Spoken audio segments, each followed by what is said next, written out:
shirt clung to his ribs like it hadn't known a good meal in weeks. The ranch behind him looked dead. Fences sagging. Fields empty. The air smelled like ash and pine and neglect. "You got a name?" she asked finally. He nodded. "Jacob Hartwell. This is the Hartwell place." She shook her head slowly. "I was sent to marry a man named Thomas Callahan. Mail-order bride out of Missouri. This ain't his ranch." Jacob lowered his head. "Callahan's ranch burned down last month. I heard about it in town. He didn't make it." Eliza didn't move. Didn't blink. Just stood there, her heartbeat suddenly loud in her ears. "So," she said softly, "you telling me I came all this way for a dead man?" "I'm telling you," Jacob said, eyes lifting again, "you might have come all this way to save a living one." That stopped her. For a long, long moment, neither of them said a word. Just the creaking of wood in the wind, the faint sound of a cow braying somewhere far off, and the whisper of a broken world trying to remember how to breathe. Then Jacob stood. Slowly. Painfully. He wobbled once on his bad leg, nearly fell, but didn't. "If you want to leave, I won't stop you," he said. "But if there's even a part of you that came here looking for more than just a husband, if you came looking for a reason to stay, I've got a house full of silence, an aching back, and a front porch that could use a second chair." She studied him hard. Really looked at him. Not just at his limp, or the scars peeking from beneath his collar, but the weight behind his eyes. The kind that doesn't just come from loss. It comes from surviving it. Her voice dropped. "I'm not soft, Mr. Hartwell. I don't bake pies. I don't curtsy. I chop my own wood, carry my own weight, and speak when I've got something to say." Jacob almost smiled. "Good," he said. "Because I don't need someone soft. I need someone real." She finally stepped past him, not toward the barn, not toward the house, but toward the porch. "You got a place I can wash up?" she asked. "I've been riding for 2 weeks and I smell like horse and regret." Jacob exhaled. He didn't answer. Just nodded once, turned, and opened the door to the only home he had left. The inside of the house smelled like wood smoke, old whiskey, and a memory that hadn't been aired out in years. Dust hung in the air like ghosts. The wallpaper peeled. A rocking chair sat still in the corner, beside a cradle that hadn't held a child in a long time. Eliza paused in the doorway, one hand on the frame. "You got kids?" Jacob's eyes darkened. "Used to." The silence that followed didn't ask for details.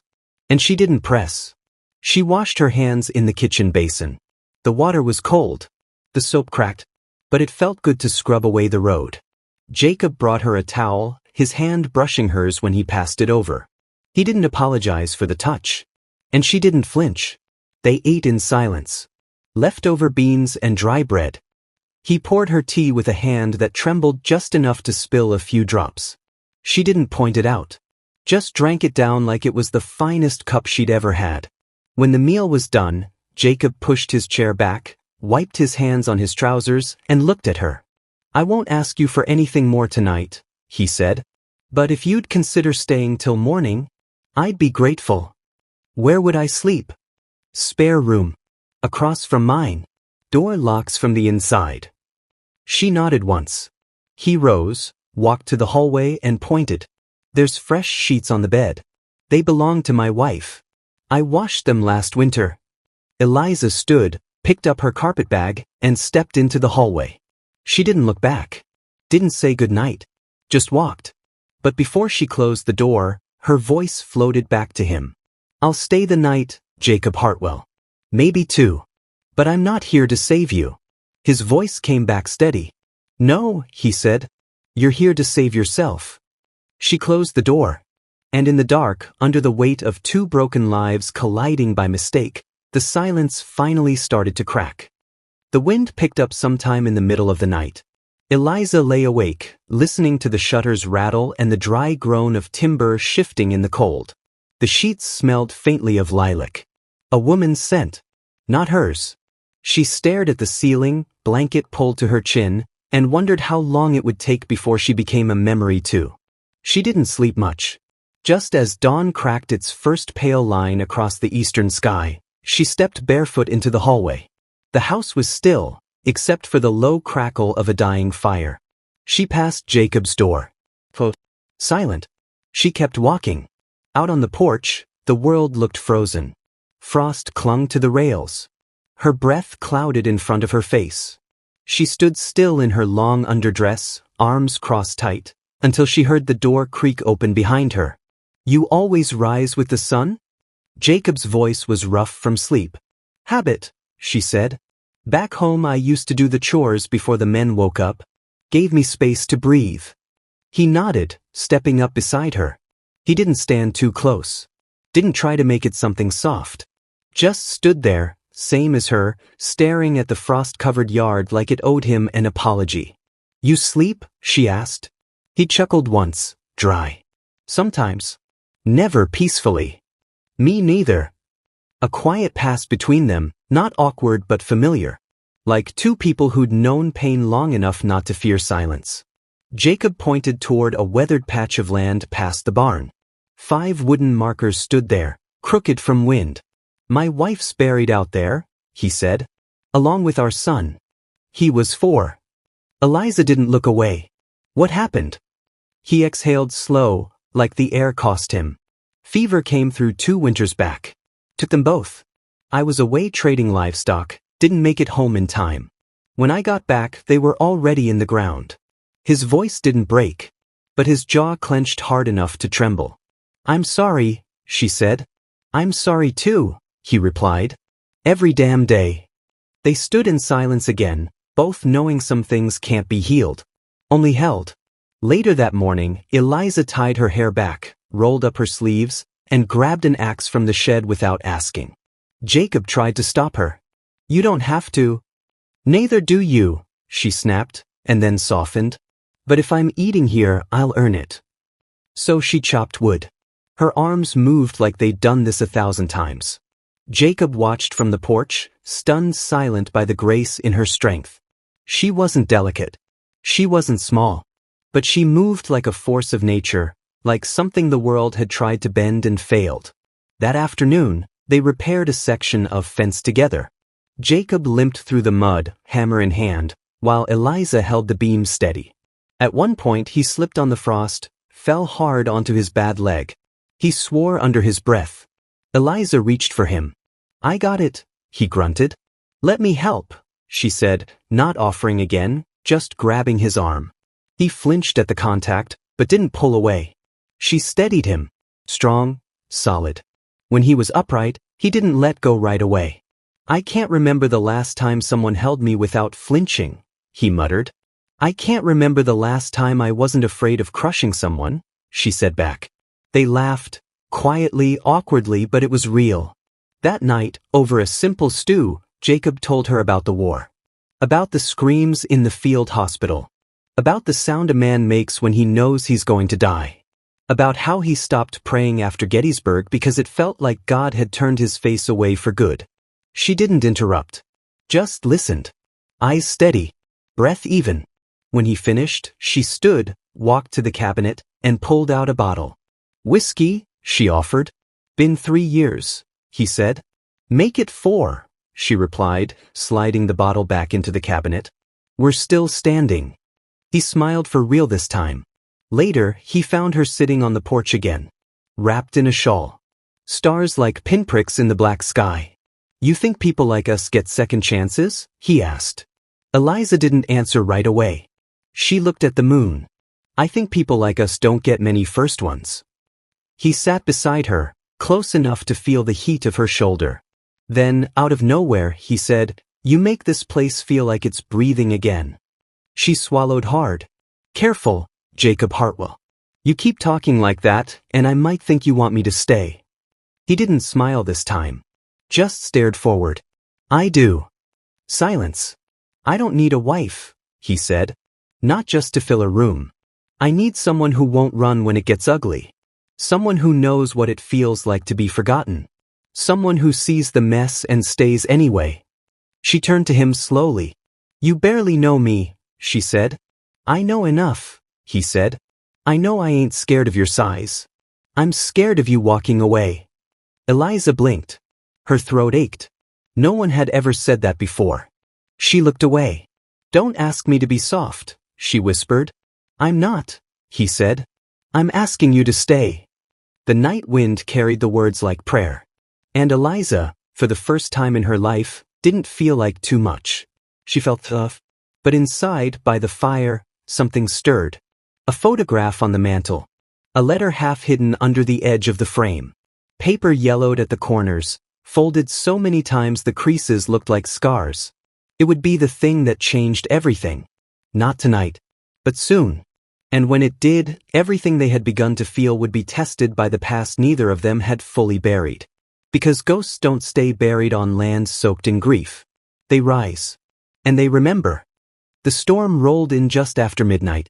The wind screamed like something wounded, ripping across the ranch like it wanted to tear the roof off. Shutters banged. Smoke curled from the chimney and vanished into the dark. Jacob sat by the fire, a tin cup between his hands. He hadn't touched the whiskey inside. Eliza stood at the window, arms crossed, watching the trees bend. "You ever get the feeling," she said, "that something's coming for you, and you don't know if it's punishment or a second chance?" Jacob turned toward her slowly. "Yeah," he said.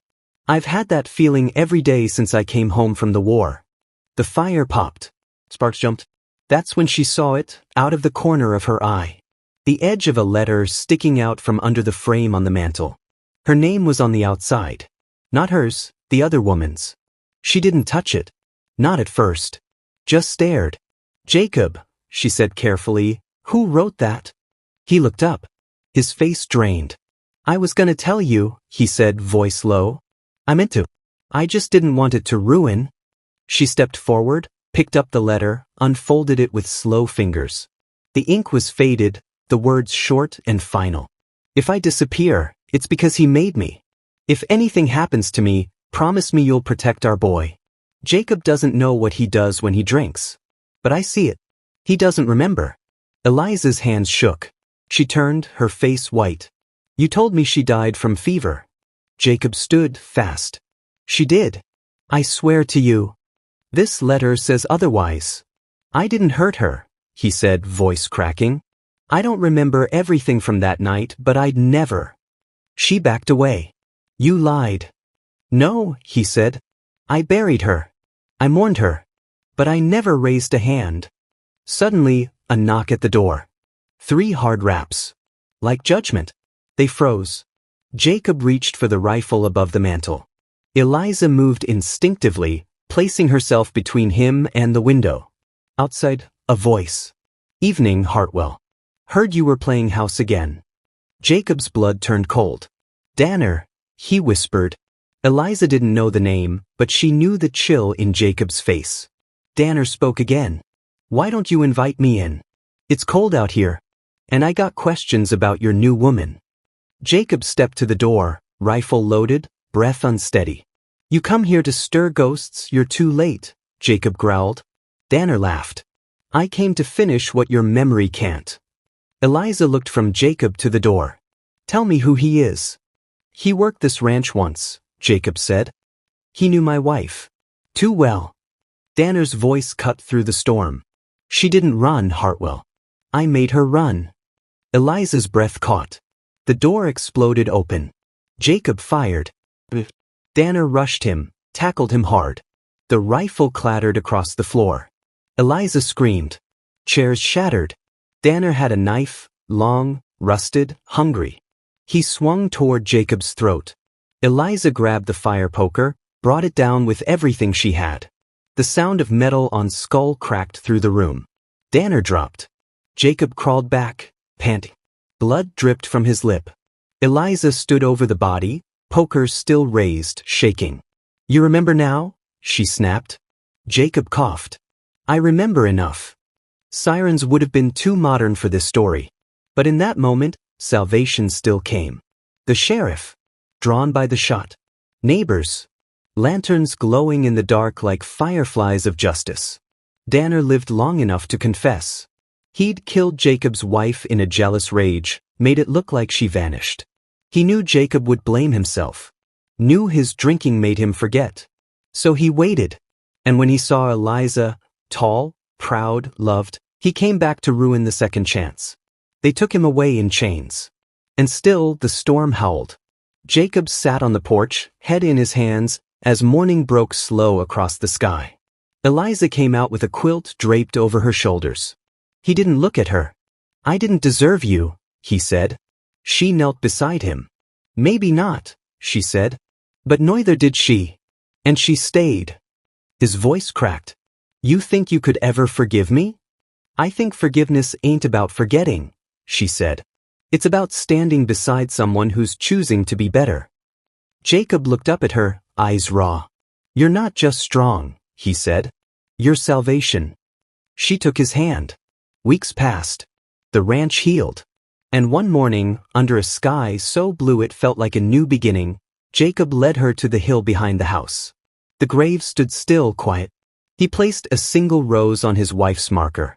Then turned to Eliza. "I still wear this ring," he said, pulling it from his finger. "But I think it's time I gave it a new meaning." He opened his hand.